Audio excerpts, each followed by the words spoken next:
One day I made a decision that enough is enough. I'm tired of being average. I'm tired.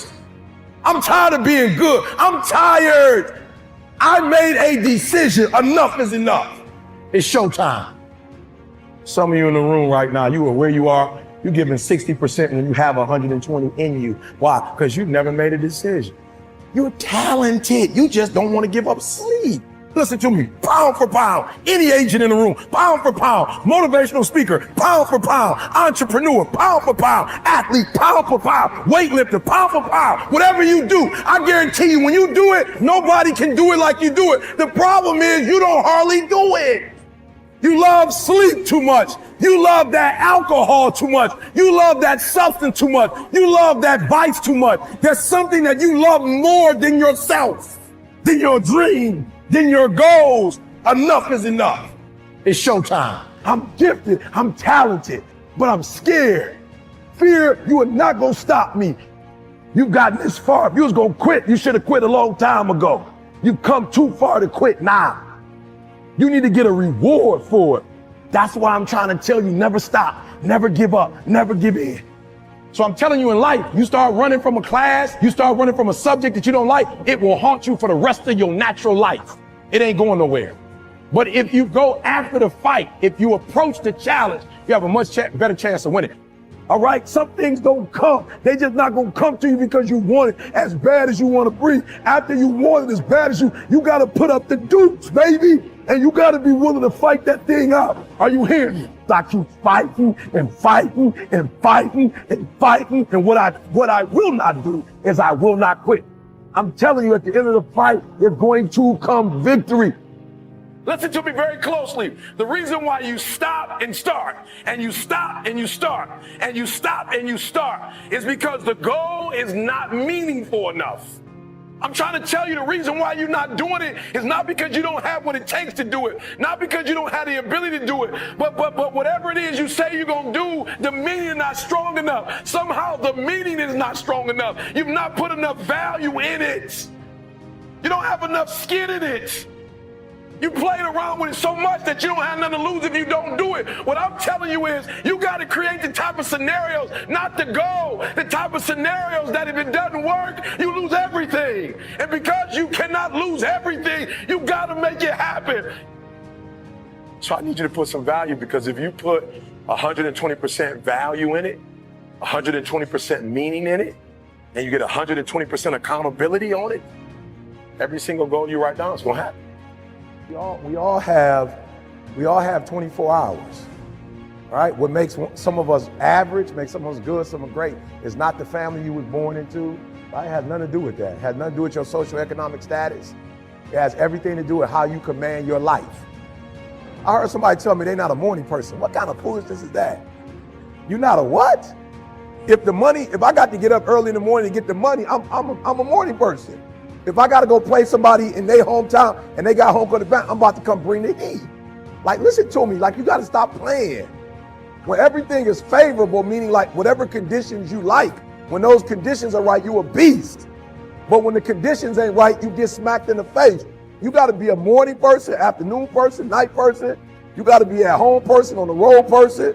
You got to be when you feel good person, when you sick person, when you tired person. You got to grow up. The things that you don't have control over, the things that's keeping you from being sweet. Anything you could think of, if you could actually think of it, it means you can do it. So if it pops up in your brain, it means that you have the ability to do it. Why? Because the brain would never think of something that it could not do.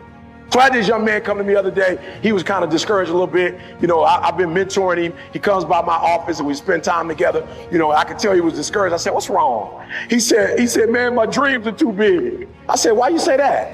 And I could tell he was talking to a parent, right?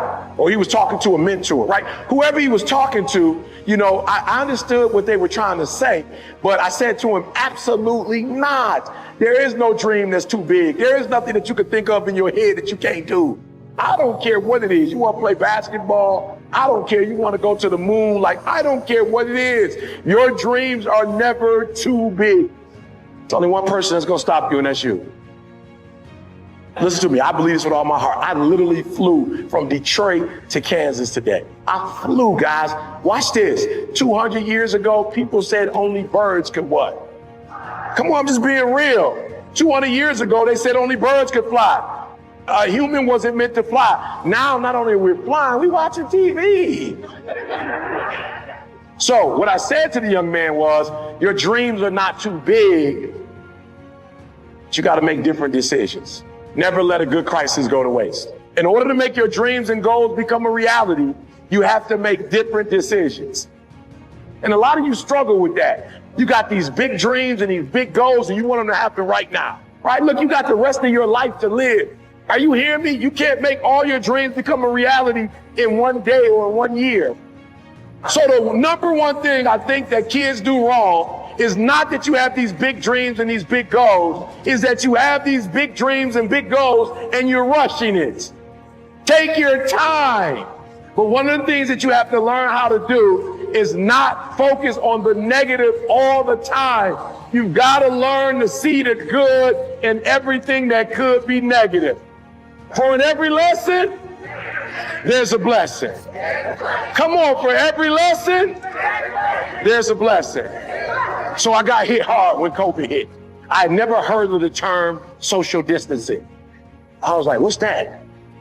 It was like, it's about to tear up your career. That's what it is. It said that you will never be able to speak in crowd. This is how I make my money. And for over 18 months, I couldn't go on the road and speak. So I made a decision. I made a what? I made a decision to see the blessing in the lesson. And so it hit me. You can't go speak. You can't go on the road, but now you'll be at home all day.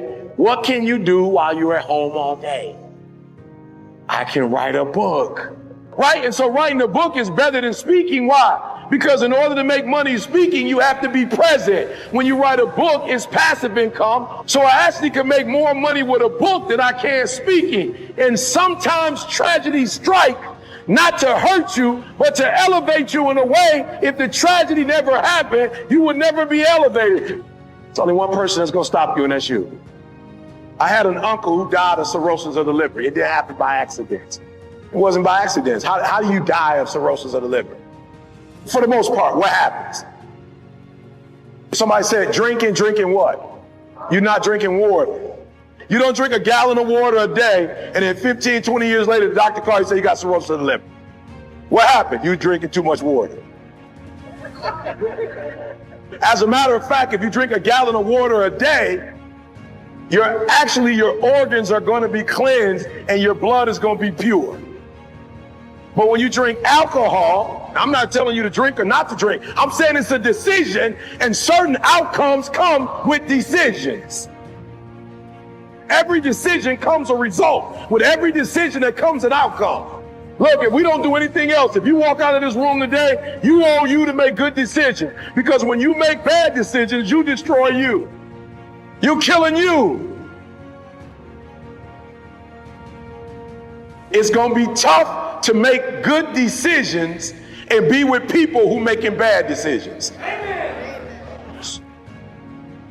I got a friend who at 40 years old, he's probably got 4% body fat. He played high school football. He played college football, was supposed to go to the pros. He should have been in the NFL, but when he got to college, he started hanging with guys who like to smoke, drink, and fight. And they got in fights every single year. Freshman, he got into a fight. Sophomore, he got in a fight. Junior year, he got into a fight. And the fight was so bad that they stopped the dude and they killed him. And he was on the front page of the newspaper and on ESPN. And when he would go to the NFL for practice, the NFL teams would say, oh, you got what on your record? Oh, no, we can't. We can't. So I don't care how many good decisions you make. If you're hanging with people who are not making good decisions, a negative plus a positive equal a negative. You need to select the people in your circle of influence who are going to help you make your dreams become a reality. If your friends are putting you in a position where you drinking and you smoking and you high, they're not your real friends. My boy Anthony Flynn, my guy, my business partner. Anthony Flynn said, if you want to make it to the New York Times, you got to hire Rory. So I had a friend who connected me with a friend to help me make my dreams become a reality. If the person is not helping you to elevate, but what they're doing is destroying you, you can label it friend, you can call it whatever you want to call it, but they're destroying you, and you are a fool to let somebody destroy you in your dream. Every single day, because you don't know how long you have. Every single day should be about, what can I do? What can I have? What can I be? And you got to hang out with other people who are on the same trajectory you're on. So I'm a Lion fan, right? And so, years ago, everybody would just, Stafford is the worst quarterback. Stafford getting hit. We can't stand Stafford. Just get rid of him. And if we get rid of him, we're going to win some games. Stafford left the Lions. He went to the Rams, an organization that want to win, an organization that pay people to win, an organization that has won before. And in 1 year, he left the Lions and he won the Super Bowl. Now he got all kind of AT&T commercial. He got pizza. He got Ford F-150 trade. He never had that when he was with the Lions. Why? Because when you're hanging with losers, you lose. But when you're hanging with winners, you win. And there is no middle ground. You may like hanging with people who bring you down. That's okay. Keep hanging with them. I'm not suggesting you stop. But don't lie to yourself and say that a foe is a friend. When you make good decisions, you make other people make good decisions when they deal with you. When you make bad decisions, people can make bad decisions on you. So just let me be honest. This is what I mean. You go to jail, you made some bad decisions. If they decide they don't want to feed you, they don't have to feed you and can't let nobody do about it. You made a decision that was a bad decision, and now other people get to treat you badly because you treat yourself bad. When you don't take care of yourself, you teach other people how or not to take care of you. So when you take care of yourself and you make good decisions, you surround yourself with people now who see you are a good decision maker and they treat you differently. Now listen to me. I'm going to say a name. Raise your hand if you ever heard of it before. Usain Bolt. You ever heard that name before? Good. What team does he run for? Jamaica. Let me say this to you guys, and I mean this with all my heart. I'm a 70s kid. I grew up in the 80s watching FloJo, Carl Lewis, Michael Johnson. Can I be honest with y'all? You couldn't beat the U.S. Olympic team. This guy named Usain Bolt came out of nowhere. He started beating our best players. He beat our best runners, y'all. He was winning the gold. He was so sweet. He would beat them and be looking at him while he was running. He like, nah. But guess what? There were some other people in Jamaica, some men who started training with Usain Bolt. And then all of a sudden, Usain Bolt beat us. Then all of a sudden, the 4x4 relay, now they beating us. And then I guess the women found out what they were doing, and the women started practicing with him. And in the last Olympics, the women's team won gold, silver, and bronze. Why? Because they all started training with him. Be careful who you train with. You train with a gold medalist, you become a gold medalist. You train with silver, you become silver. You train with bronze, you become bronze. You start training with people who do not qualify, you no longer qualify. I made a decision to get the New York Times, and I got with a friend who connected me with somebody who had already got 3 books that were New York Times bestsellers and helped 5, 6 other people get it. And so when I joined, it was easy for me to do it because I started hanging with people who didn't. You owe you to make great decisions. You owe you to choose your friends wisely. You owe you to pick people who go on somewhere with their life. You owe you. Listen to me very closely. Do me a huge favor. Stop picking cheerleaders for your friends and pick coaches.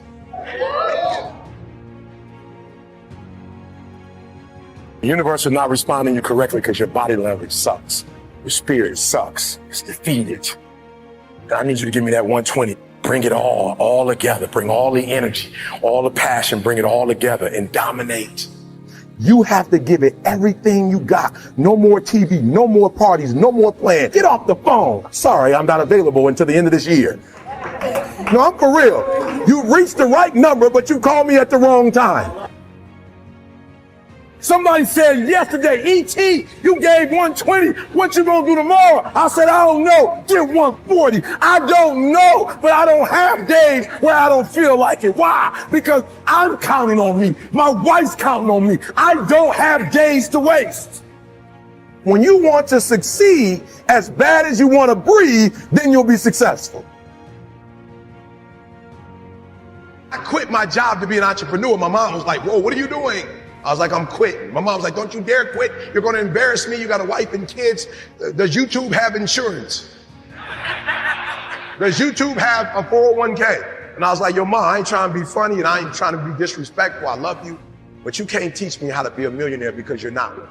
You come from the working class, and I'm not mad at you, ma. We wouldn't be where we are without you, but you told me that every generation is supposed to get better. So I'll take your values, but I won't take your work ethic. Because rich people don't work, they think. Poor people go, clock in, I make this much an hour. Rich people go, I put them to work, and I make this much an hour. See, what happens is you're working for you and your family one, they got 40 of you working at one time. So they're giving you 20%, and then they keeping the 80% off of 15,000 people. You want to complain, go for it. I will rise to the level of the challenge. Once you realize who you are, you stop operating in desperation. There's nothing wrong with the opportunity. You're not giving 120. You're giving 70. You're giving 60. You're giving 50. And you want what these people who've given sweat, who's given blood, who's given tears, you want what they paid for, and it ain't free. You don't belong at the bottom, and it's time for you to get your butt from down there. It's time for you to stop being comfortable at the bottom. Get your butt up and get to where you're supposed to be. The Bible says he was in a pig pit and he came to himself and he went home. Get your butt up. You are a royal priesthood. Get where you belong. Do what you're supposed to do. Live like you're supposed to live. You got all the stuff. You got it all. But you will not outwork me because your height has nothing to do with my work ethic. Your faith has nothing to do with my work ethic. Your two-parent background has nothing to do with my work ethic. You will not outwork me. If dreams were easy, everybody would make them happen. The problem is that most people, I watch most people, they can't get up in the morning. They ain't got no energy. I'm walking through the airport running almost. They don't got the energy to keep up with me. I'm like, boo, ain't nothing wrong with you. You just ain't got the stamina. You just ain't got the energy. You can't smart everything. You can't outthink everything. Some stuff is just, you gotta be powerful. It's just some stuff that you gotta have stamina for. You just too slow. It just take you too long. You wake up, take you 3 weeks to do what it could take 24 hours to do. It don't make you a bad person, but you're gonna forever be average because to be great, you got to keep up. What I need you to do is I need you to find a reason to keep going. And if you can find a reason to keep going, I know you're strong enough to do it because you're human. And every human has what it takes to get past whatever they're going through. If they decide to push through it, push through it. Tragedy and trials come to everybody. Only the strong survive. Y'all running from obstacles when in fact it's the obstacle that's gonna take you to the next level. Like y'all running from pain, y'all running from challenges. You telling me how difficult your life is. Do you understand it is the difficulty that's gonna prepare you and take you to that next level? You got put through that because what that does, that tension produces greatness. Stop running from it and run to it. I'm talking to you. How long you think that lie gonna live? But you're worried about what other people are gonna think about your truth. Oh, I gotta say that slow. I gotta make sure you catch it. It's how the people that are close to you are thinking about who you are. And so you don't want to say it because you think they're gonna treat you a certain way. And guess what? In a lot of cases, you're right. But can't you get rid of the 3,000? Can we stop hanging with people that really don't love us for us anyway? Can we just get rid of the masses, just go down to 3 friends who really do love you and care about you and want to see you win and want to ride or die with you? Can you just get 3 that just want to support you for the rest of your life and get rid of the 3,000 that ain't really about nothing but coming in your life and sucking up all your resources and sucking up all your time and still mad and got attitude and you still can't do nothing right. They still talk about you like a dog. They still don't understand you and you sitting here tap dancing for them because you want to get their approval. For what? I'm talking to you. God said you so worried about being what they think you should be that you're not showing up being who I called you to be. Son, next time you go in that room, you better walk in there and you better let them know that you got an anointing on you. You better walk in that room and let them know you in there to change them. You better let them know, but son, when you walk in, you better walk in with my anointing. And I said, God, help, God, like my daddy was like this. God, this is like a generational curse. Help, this all the men in my life on this. God, help. I'm not as bad as my father. I'm not as bad as my help. And God said, I'm giving you anointing. You got to stop playing with it, son. I'm telling you that your next level of success is going to come not just when you acknowledge it, but when you say, God, I'm ready to stop. Get it out of me, God. Get it out of me. God told me to tell you there's some stuff you don't have because you're still trying to prove to people you are who he said you are. There are those of you who are putting on and you're putting on for people and you're not going to get what God will have you to get as long as you're putting on. You don't need to do nothing else but be God's child to get what he has for you because you're actually killing you. You're the one that's messing you up. There's nothing you can do to prove yourself to God. What you're doing is trying to prove yourself to you. You're not about to convince God that you know different than who you are. He knows who you are. If you would just realize who you are and embrace it, he could finally give you his plan. But he can't give you his plan when you this version of you. God can't deliver to you what he wants to deliver to you because you're not developed to the level you need to be developed to get the stuff. And you chasing the stuff when all you need to chase is development. And as you develop, he will deliver. You don't really even get to the next level to your darkest moments. One of the things that I think is important is that a lot of you young people, you go on this route and you like, I don't see it. You're not supposed to see it. So that's why I'm saying stop tripping when it get dark and you running. You running from your success. If you was going to quit, you should have quit when you put your first brand in it. You like 9,800 hours deep into it. It only take 10,000 hours. You thought you were just going to have a dream and a goal and you were just going to wake up and just walk into the sunset. It don't work like that. You have a dream and then life punks you. Life punks you and say, do you really want this? You're going to lose friends. Do you really want this? People that you used to be like this with don't think you bougie and don't want to deal with you. It's a part of it, but I paid too much. Don't cry about it. Don't whine about it. Get a reward for it. My son wanted to work for a sports agent. He was all geek. I'm gonna work for them, I'm gonna get the chain. I said, the chain, you don't wear nobody else's chain. You don't wear nobody else's name. They eating off of that. Your family ain't gonna eat off that. You gonna get a check. We building money for generations to come. You don't work for nobody else. I didn't put you in school to go give your best talent to some other man. I put you to work for this legacy. You work for your family. You don't got no options. You don't work for nobody else. You work for your mama. You work for your sister. You work for your aunts. You work for your grandma. You work for your family. You work for your kid. You ain't making no other man rich. Now it's time to create a legacy now. You had your fun. Now get to work. Today might not be the day, but soon it will be my day, and I will recycle my pain. I turned my father not being in my life to a book. I turned an estranged relationship with my mom into a book. I turned being homeless into a book. I turned being a high school dropout into a bestseller. And not only do they sell it in America, they sell it across the world. What will you do with your pain? Will you let it break you or will you let it redefine you? Take all your energy for the dream because you're going to need it. And so if the second thing I can teach you is for every dream you have, take at least a week or 30 days and write down every single thing that it's going to take to make it happen. And I want you to know something. After you write everything down, you still have not written everything down because you don't know what's going to happen. And so life normally breaks you because when it hits you, you wasn't ready. But if you ready, if you stay ready, you ain't got to get ready. If you stay ready and you stay plugged up, when you hear bad news, it don't break you because you already energized. You have to eat the dream. You have to sleep the dream. You have to dream the dream. You got to touch. You have to see it when nobody else sees it. You have to feel it when it's not tangible. You have to believe it when you cannot see it. You got to be possessed with the dream. You think like a kid who came from poverty. You think like a kid whose mama had him at 17 years old. That's how you think. You're not wired to be who you've been called to be. What you need to think is not how you see the world, but what you need to see is how the world sees you. And the world doesn't see you as a 10,000 kid. The world sees you as much bigger. And when you can see yourself as the world sees you and not how you see yourself, is when you're going to go to another level.